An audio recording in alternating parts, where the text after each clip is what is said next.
Yeah, the bankers and the banking industry and the banksters and the old money professionals that wanted to take Harlem, realizing that this is perhaps the most delectable, delightful, the best part of New York City with its old world architecture in terms of its building, its wide and broad streets with medians in the middle of them, its extraordinarily broad sidewalks.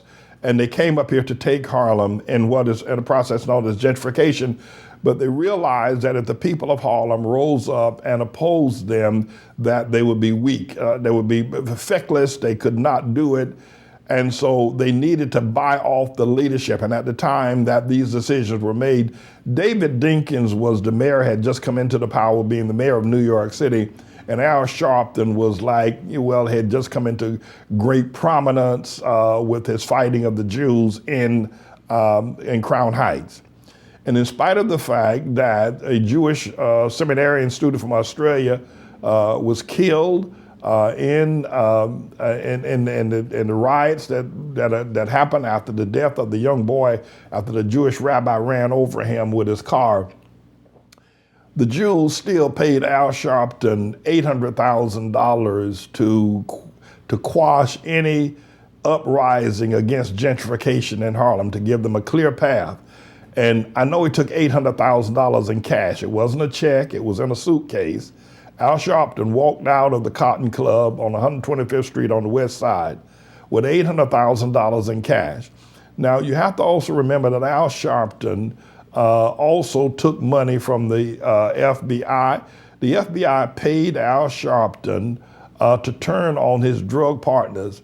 The mob, the Italian mafia, was running drugs, heroin, into Harlem and later running crack. And Al Sharpton was the go-between the people that were dealing drugs on a major scale in Harlem.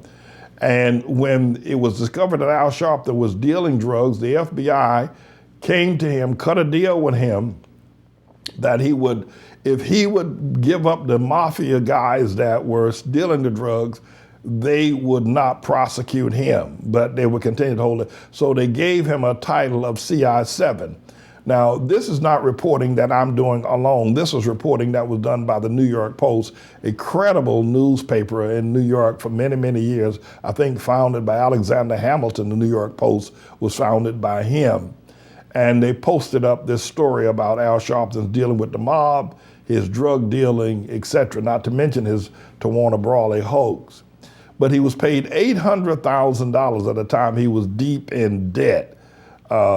Cash from the Jewish bankers to not lead any opposition against the Jewish banks coming up to Harlem and buying up the properties and driving poor and black people out of their homes and into shelters.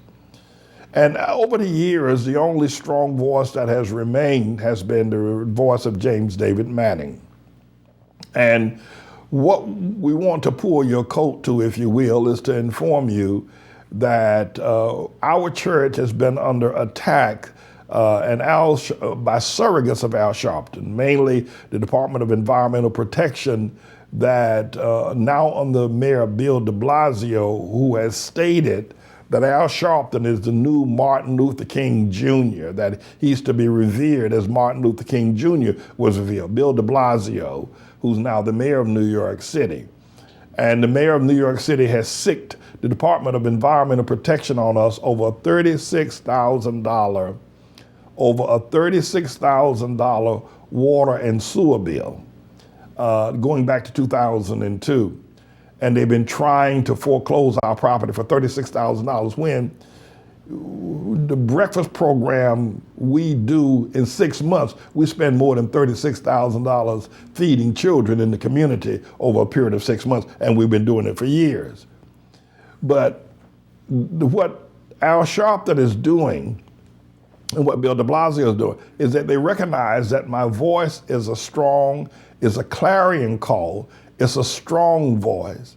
It's a mixture of Marcus Garvey, Malcolm X, Adam Clayton Powell Jr., Dr. Martin Luther King, a mixture of John Paul Latz and Earl B. Moore, and a mixture of a bunch of other honorable pastors and men and women of God that my voice is. It is a homogeneous voice that my voice is, and I'm perched in what was once the headquarters of Father Divine's building on 123rd Street and Lenox Avenue. And Al Sharpton is leading through surrogates an opportunity to try to destroy us, to try to close us down, try to shut us down. I think you need to know that. I think you need to understand that. And because if the gentrifiers and Al Sharpton can move us out of the community and steal our voice, they'll have a lot to crow about.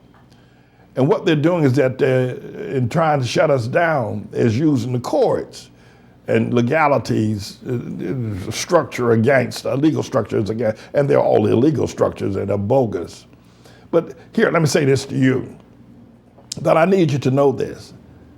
And those of you need to stand and fight with me. Let me share something with you. I could have years ago sold this property for a pretty dollar. I really could have. I could have done what Second Canaan has done and what Baptist Temple has done and what St. Luke's Church. By the way, God killed that boy over there at St. Luke. He didn't have no business being the pastor of that church in the first place. That boy, God killed him on a cruise the other day, who's the pastor of St. Luke, Dr. Walter Hardy's church. He had no business being the pastor of that church in the first place. I knew Dr. Harding. Dr. Harding was my mentor. I preached his funeral. That boy that took that church as pastor, God killed him the other day. He ain't over there no more. But the St. Luke Church has sold this property to a developer, and now they are rentals in an apartment building where people live up above them doing perverted sex all night long, right above the pulpit. The same thing with Second Canaan Baptist Church. I knew Dr. Latson. Dr. Latson signed my ordination certificate. Dr. Latson was one of the great preachers of Harlem. His church just down the street here on 110th Street and Lenox Avenue, just 10 blocks away from where I sit, or 13 blocks from where I presently sit, 12 blocks. I know Dr. Latson, and I know how he started that church at his kitchen table with just a few members. And they prayed, and they got enough money to buy that building down there. And now the pastor down there now, first of all, they got rid of the pastor, I forget his name now, the young pastor oh man, come on, trying to figure his name, that should have been the pastor, and they threw him out after Dr. Ladson's death, and they brought in these idiots from down in South Carolina somewhere. Now he sold the building for $25 million, put the money in his pocket, and now Second Canaan is going to become a storefront, because they're going to have the first floor, as a storefront does, in an apartment building, and right above the pulpit on Saturday night, men are going to be having sex with men right above the pulpit. If you listen carefully, you can hear them up there having sex on Sunday morning, while the Second Canaan Church going to be trying to worship, the choir going to try to sing, and those perverts going to be up above the Second Canaan Baptist Church, the St. Luke Baptist Church, having sex on Sunday morning while they're right above the church. That's what it's a storefront. And I'm here. I didn't sell our property. Because I didn't sell it, they're trying to take it from me. I need y'all to know that. I need y'all people of Harlem and people globally around the world to know that. I won't sell. I ain't going to sell. I'm not going to sell the people's property. I'm not going to sell God's church. And I'm not going to sell it and then put the money in my pocket. I'm not going to do that. So now, because I won't sell, they're trying to take it. And you know how people, you know the Japheth boy has been doing that for years. You know he's been doing that for years. You know he has. But Al Sharpton's behind it. Al Sharpton, they got another one called Keith Wright. Now, I put up on our announcement board some time ago that Keith Wright was a crackhead. He was an assemblyman in the state of New York. He's since left that job, but got him fired from that job. He's now working for some midtown law firm. I know the name of the law firm he's working for. I have decided not yet to call the name of the law firm that Keith Wright, the crackhead, is working for. But Keith Wright, the crackhead, and Al Sharpton, the idiot, are both working together. Now, I led a march against Al Sharpton 3 years ago. I led a march against MSNBC and took him down. He had a nightly broadcast at 5 o'clock on MSNBC Monday through Friday. I got him fired. Now, and I stood down there, and when Al Sharpton at the Sheraton Hotel was holding his National Action Network annual meeting, and I went down there and called Al Sharpton out. He wouldn't come out. He was in the hotel hiding like a rat. And I told the people, management of the Sheraton Hotel, to get that rat out your hotel.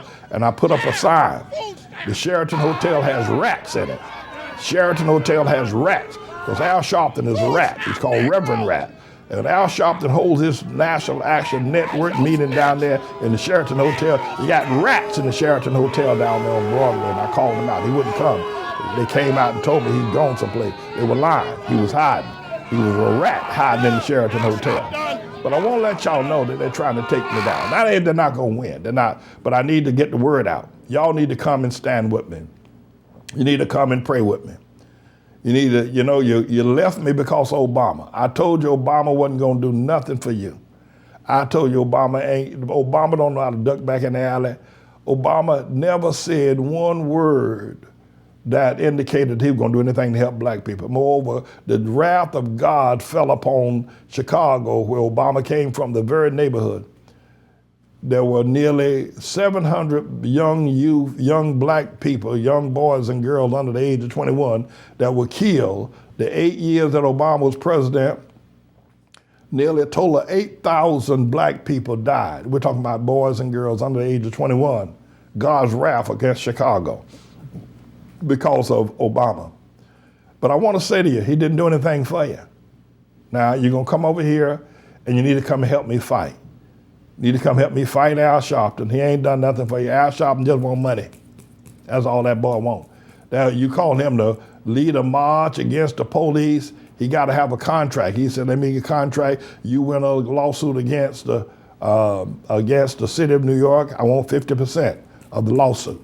That's all that boy Sharpton wants is money, money, money, money. But I say, what happened to him? It looks like he got AIDS or something. Whatever happened to him? The boy was fatter than an Indian elephant.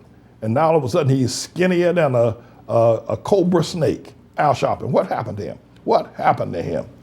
But I'm going to want to say to y'all, I'm going to fight. I'm not going to sell out. But they're using surrogates, such as the courts. These are the people that are behind the attack on us. And you need to get down on your knees and pray. Then you need to open up your checkbook or your bank account and start supporting us. Because as long as I'm standing here in Harlem, we got the chance to recover. And let me say this, when we recover Harlem, all these new apartment buildings, all these renovated brownstones will be yours. All these renovated brownstone $1 million properties will be yours when God drives the heathen out. When God drives the interloper, when God drives the gentrifier out, when God drives them out, all this property will be yours. You better come stand with me. Come stand, don't stand against me, come stand with me. All the businesses and the billions of dollars in trade in this community will be yours and your children's.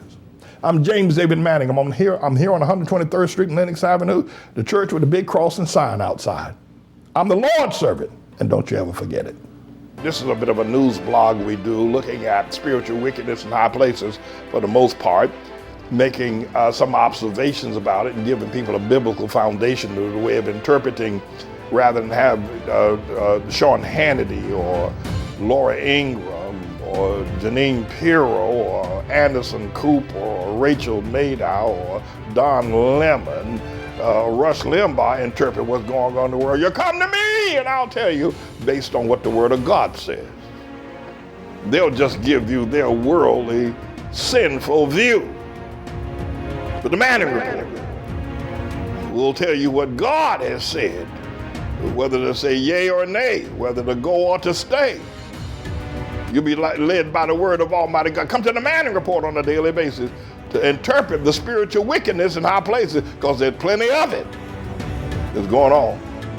And so I'm the Lord's servant, James David Righteous Rebel Manning, and I'm here to serve you with news and information.